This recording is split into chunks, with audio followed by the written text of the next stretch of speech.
Hi நண்பர்களே, இந்த வீடியோவில் நம்ம எதை பற்றி பார்க்க போகிறோன்னா சி ப்ரோக்ராமிங் லாங்குவேஜில் வரக்கூடிய கண்டிஷனல் ஸ்டேட்மெண்ட்ஸ் அப்படின்ற ஒரு டாபிக் பற்றி தான் பார்க்க போகிறோம்.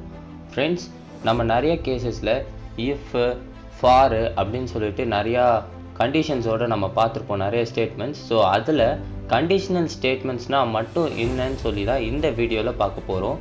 ஸோ அதுக்கான எக்ஸ்ப்ளனேஷனும் நான் நல்லா உங்களுக்கு கிளியராக இந்த வீடியோவில் சொல்கிறேன். சரி வாங்க, வெயிட் பண்ணாமல் நம்ம வீடியோக்குள்ளே போகலாம்.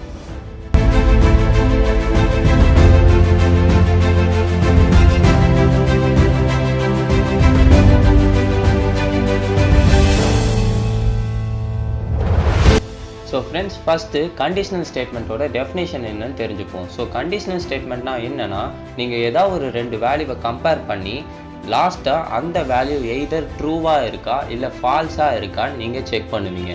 ஸோ ட்ரூவாக இருந்தால் அதுக்கான ஒரு ஸ்டேட்மெண்ட் எழுதுவீங்க, அதே மாதிரி அது ஃபால்ஸாக இருந்தால் அதுக்கான ஒரு ஸ்டேட்மெண்ட் எழுதுவீங்க.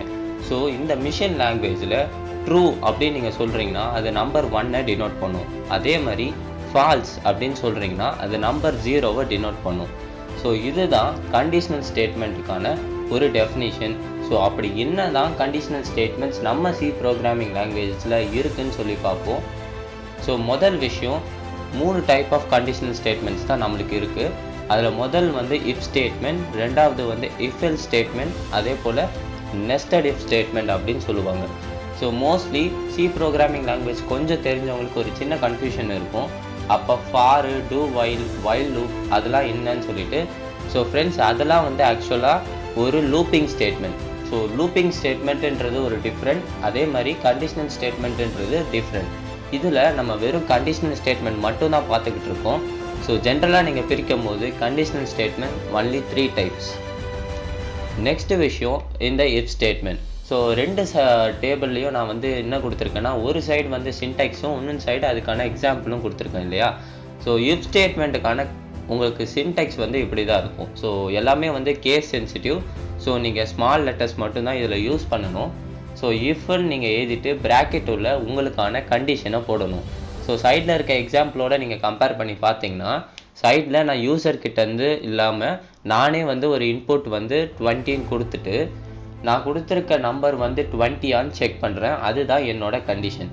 நான் இப்போ நம் ஈக்குவல் டு 20 கொடுத்துருக்கேன் இல்லையா. என்னோட கண்டிஷன் என்னென்னா, நான் கொடுத்துருக்க நம்பர் 20 செக் பண்ணுறேன். ஸோ அது 20 இருந்துச்சுன்னா அந்த கண்டிஷன் உள்ளே போகும். அதாவது அந்த பிரேசஸ் இருக்கு இல்லையா, ஸோ அதுக்குள்ளே போயிட்டு உள்ளே என்ன ஸ்டேட்மெண்ட் இருக்கோ அதை செக் பண்ணும். ஸோ உள்ளே இருக்க ஸ்டேட்மெண்ட்டில் நான் பிரிண்ட்அப் ஸ்டேட்மெண்ட்டில் நான் இட் இஸ் 20 சொல்லி பிரிண்ட் பண்ண சொல்லியிருக்கேன் இல்லையா. ஸோ இட் இஸ் 20ன்றது என்னோட அவுட்புட்டாக பிரிண்ட் ஆகும். ஸோ அதுதான் இங்கே இருக்கக்கூடிய கண்டிஷனுக்கான ஸ்டேட்மெண்ட். ஸோ இதனால தான் இதை கண்டிஷனல் ஸ்டேட்மெண்ட் சொல்லி நம்ம சொல்கிறோம். சப்போஸ் நான் நம் ஈக்குவல் டு 10 கொடுத்துட்டு கண்டிஷன் நம் ஈக்குவல் 20 செக் பண்ணனா என்னோட கண்டிஷன் ஃபால்ஸ் ஆகிடும் இல்லையா. ஸோ என்னோட கண்டிஷன் ஃபால்ஸ் ஆகுதுன்னா அந்த இஃப் ஸ்டேட்மெண்ட்டுக்குள்ளே இருக்க அந்த பர்டிகுலர் ஸ்டேட்மெண்ட்குள்ளே அது போகாது. அதாவது உள்ளே இருக்க அந்த பிரிண்டர் ஸ்டேட்மெண்ட்டுக்கே போகாது. ஸ்ட்ரெயிட்டாக ரிட்டர்ன் 0க்கு நம்மளோட மிஷின் கம்பைல் பண்ண ஆரம்பிச்சிடும். ஸோ இதுதான் நம்மளோட இஃப் ஸ்டேட்மெண்ட் அப்படின்றது. இஃப் எல்ஸ் ஸ்டேட்மெண்ட்டுன்றது இதோட ஒரு சிமிலாரிட்டி தான். இதில் எக்ஸ்ட்ரா நம்ம ஒரு கண்டிஷன் ரைட் பண்ணுவோம். எதுக்குன்னா, இப்போ சப்போஸ் நம்மளோட கண்டிஷன் ட்ரூ ஆச்சுன்னா அது இஃப்லேயும், நம்மளோட கண்டிஷன் ஃபால்ஸ் ஆச்சுன்னா அது எல்ஸ் ஸ்டேட்மெண்ட்லேயும் போய் நம்மளால் ஸ்டேட்மெண்ட் எழுத முடியும். இப்போ இந்த இடத்துல எக்ஸாம்பிளோட பாருங்கள், என்னோட நம்பர் 20 இருந்ததுன்னா இட் இஸ் 20ன்னு எனக்கு பிரிண்ட் ஆகும். அதுவே என்னோட நம்பர் 20 இல்லைன்னா இட் இஸ் நாட் 20ன்னு பிரிண்ட் ஆகும். ஸோ அப்படி தான் நான் இந்த இடத்துல ப்ரோக்ராம் எழுதியிருக்கேன் இல்லையா. ஸோ ஃபஸ்ட்டு என்னோட கண்டிஷன் செக் ஆகும். என்னோட கண்டிஷன் செக் ஆகி எனக்கு வேல்யூ என்ன வரும், நம் ஈக்குவல் 20னா அது ட்ரூ இல்லையா. ஸோ 1ன்றது என்னோட கண்டிஷன் ரிசல்ட்டாக இருக்கும். அது ட்ரூவாக இருக்கனால உள்ளே இருக்க பிரிண்ட்அப் ஸ்டேட்மெண்ட் இட் இஸ் 20 அப்படின்னு சொல்லிட்டு பிரிண்ட் பண்ணிடும். இதுவே சப்போஸ் நான் அந்த இடத்துல நம் ஈக்குவல் டு 10 கொடுத்துருந்தேன்னா என்னோட கண்டிஷன் ஃபஸ்ட்டு நம் ஈக்குவல் 20 செக் ஆகும். ஸோ அது ஃபால்ஸ் ஆனதுனால எல்ஸ் ஸ்டேட்மெண்ட் என்ன இருக்கோ அது அப்படியே பிரிண்ட் ஆகிடும். ஸோ எல்ஸ் ஸ்டேட்மெண்ட் உள்ள என்ன இருக்குது, நம்மளுக்கு இட் இஸ் நாட் 20ன்னு இருக்கு இல்லையா. ஸோ இட் இஸ் நாட் 20ன்றது அப்படியே பிரிண்ட் ஆகிடும். ஸோ இதுதான் இஃப் எல்ஸ் ஸ்டேட்மெண்ட் அப்படின்னு சொல்லுவாங்க.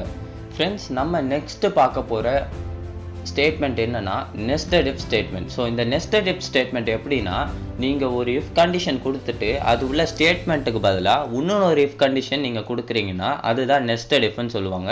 ஸோ 2 தான் கொடுக்கணும்னு அவசியம் இல்லை, நீங்கள் எவ்வளோ நெஸ்டட் இஃப் ஸ்டேட்மெண்ட் வேணால் நீங்கள் கொண்டு போகலாம்.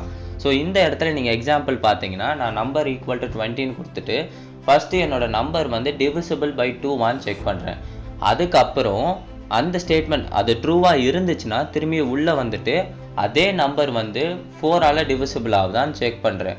ஸோ இப்போ சப்போஸ் என் நம்பர் வந்து 2ஆலையும் டிவிசிபிள் ஆகி 4ஆலையும் டிவிசிபிள் ஆச்சுன்னா எனக்கு என்னன்னு பிரிண்ட் ஆகும்னா இட் இஸ் டிவிசிபிள் பை 214ன்னு பிரிண்ட் ஆகும். இதில் ஏதாவது ஒரு கண்டிஷன் ஃபெயில் ஆனாலும் எனக்கு ஸ்டேட்மெண்ட்டை விட்டு வெளியே வந்துடும் இல்லையா. ஸோ இந்த இடத்துல நான் வெறும் இஃப் தான் யூஸ் பண்ணியிருக்கேன். ஸோ நீங்கள் வேணும்னா இஃப் எல் ஸ்டேட்மெண்ட்டும் இந்த இடத்துல நீங்கள் கொண்டு வந்துக்கலாம். ஸோ நெஸ்டட் இஃப்ன்றது வேறு எதுவும் கிடையாது. ஒரு இஃப் எல் ஸ்டேட்மெண்ட்டோ இல்லை ஒரு இஃப் ஸ்டேட்மெண்ட்டோ அது உள்ள இன்னொன்று ஒரு இஃப் ஸ்டேட்மெண்ட்டோ இஃப் எல் ஸ்டேட்மெண்ட்டோ நீங்கள் கொண்டு வந்தீங்கன்னா அதுதான் வந்து நெஸ்டட் இஃப் ஸ்டேட்மெண்ட்டுன்னு சொல்லுவாங்க. ஸோ ஃப்ரெண்ட்ஸ், இந்த கண்டிஷனல் ஸ்டேட்மெண்ட்ஸை நீங்கள் அண்டர்ஸ்டாண்ட் பண்ணியிருப்பீங்கன்னு நினைக்கிறேன். இதோட அடுத்த வீடியோவில் உங்களை லூப்பிங் ஸ்டேட்மெண்ட்ஸோட நான் உங்களை சந்திக்கிறேன். தேங்க்யூ.